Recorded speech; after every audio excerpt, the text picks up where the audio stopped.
Changing your username on Indeed is a straightforward process. Follow these steps to update your username easily. Step 1. Log into your account. Visit the Indeed website and log into your account using your current username and password. Step 2. Access account settings. Once logged in, navigate to your account settings. This is usually found by clicking on your profile picture or name in the top right corner of the page. Step 3. Select Edit Profile. In the Account Settings menu, look for an option that says Edit Profile or Account Information. Click on it to proceed to the Profile Editing section. Step 4. Change your username. Locate the field for your username. Enter your desired new username, ensuring it meets any specified criteria set by Indeed. Step 5. Save changes.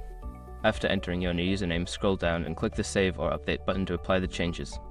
You should receive a confirmation that your username has been updated. Once you have completed these steps, your username on Indeed will be changed.